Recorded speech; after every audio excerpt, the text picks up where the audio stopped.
Hi everyone. Today's passage is Mark chapter 1 verse 18. Let me read it for you. And they left their nets at once and followed him. They followed Jesus. The retreat is over now, right? It seems like it started yesterday, but it's over now.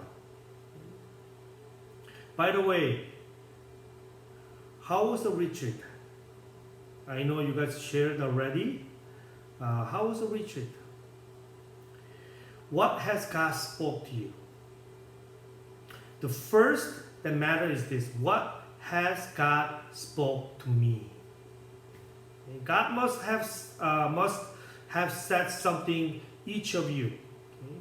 And I hope you guys take good care of it. Second thing, I want you to put what he says into practice in your life. No matter how much you know the will of God, okay, it is of no use if you don't practice, right? Therefore, if God has spoken, I hope and pray that you will be obedient to his word. That's what we learned yesterday, right? CAP, K-A-P, knowing and practice. We need both, knowing and practice. According to today's words, the disciples followed Jesus, okay, when he called them. They may or may not have followed Jesus, but they chose Jesus and did not hesitate to follow him. You've been listening about the life of disciples in the last 2 days. You have listened about the misconception about the life of disciples that you have known. And now you should know a little bit about what the life of disciples are like. Disciples are members, right, of a community, not individual. Disciples are not just special people, okay, but everyone who believes in Jesus Christ.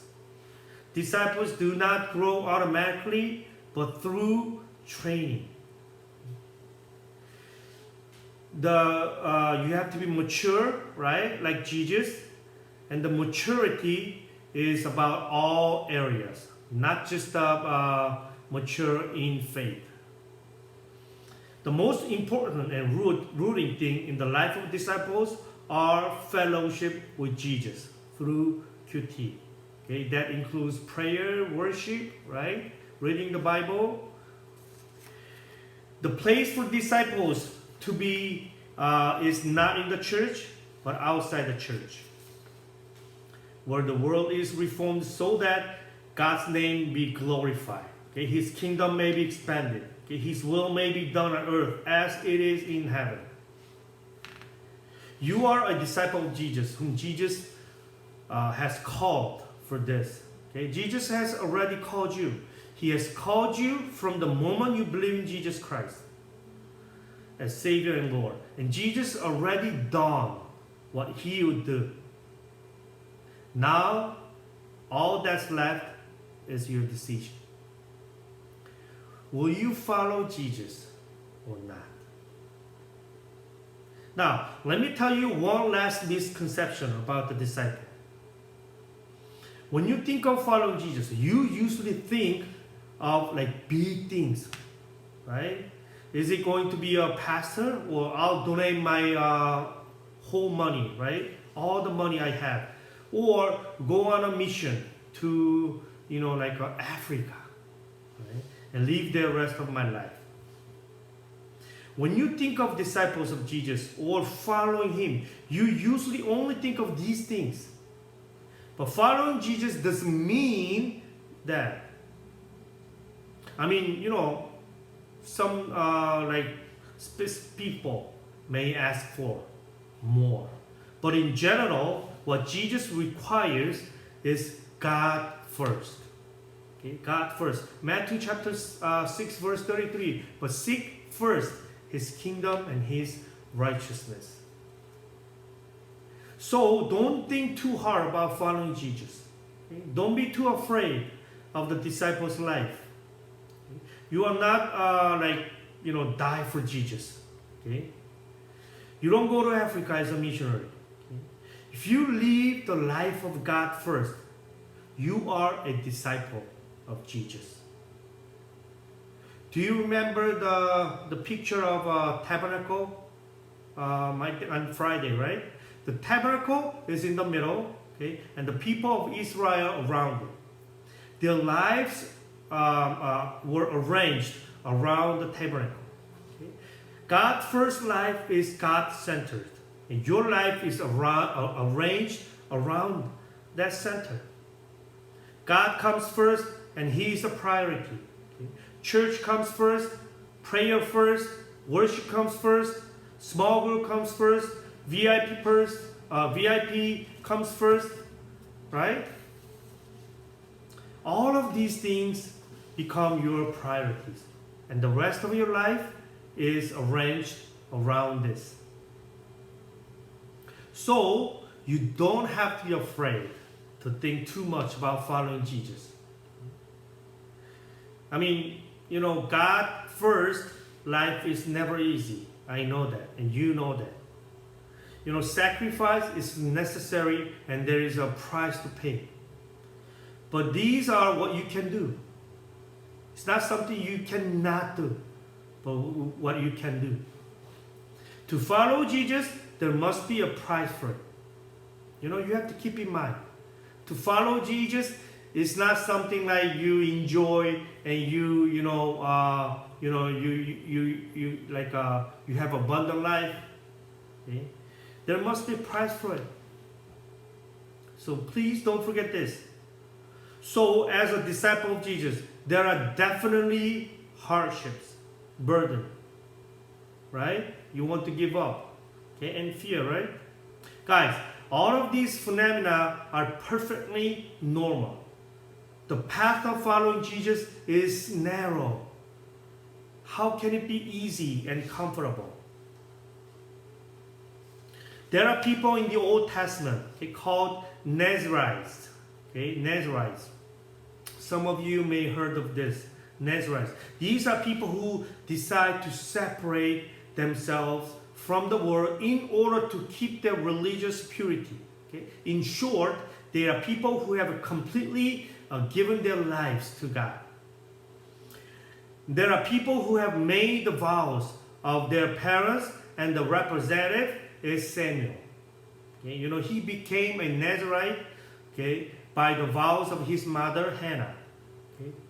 Or some even choose for themselves.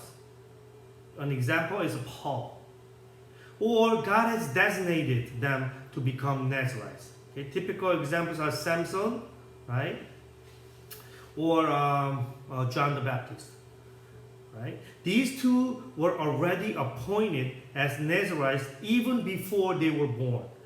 The duration of Nazarite is a certain period of time, okay, from like 30 days, 60 days, like 100 days, okay, even like several years.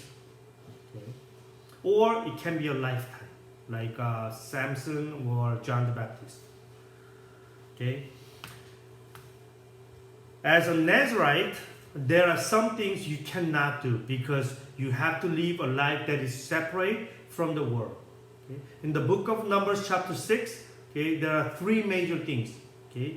You cannot drink wine.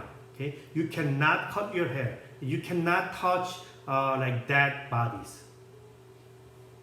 Okay?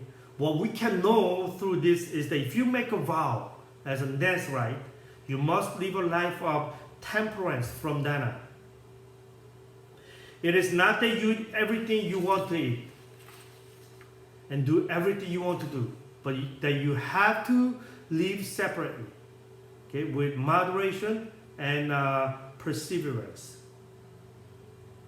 And this is the life of a disciple.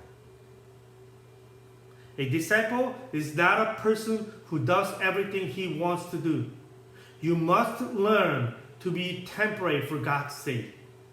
You have to control yourself. You need to learn to be temperate and control your life for the church, right? For the VIP, okay? For the church members, and for the Jesus. If you eat, drink, and enjoy just like everyone else, how can you call yourself a disciple? Shouldn't there be a clear difference between them? Shouldn't there be a mark of disciples? Everyone, those who follow Jesus are Nazarites. They live separate from the world. They live in moderation. Living differently from the world. Okay? This is the life of a disciple who follow Jesus. Finally, I'd like to close with one question, okay, for you. Are you ready to follow Jesus? I am grateful that this retreat ended well in God's grace. Okay, as I said at the beginning, I hope that you will hold on to what God has spoke to you, okay, in this retreat and live by it. Okay, live by it. Above all, I hope and pray that we will all become disciples of Jesus Christ who follow Jesus. Okay, like today's message. Okay, have a nice rest of today's worship. Okay, drive safe. Okay, and see you at the church soon. Okay.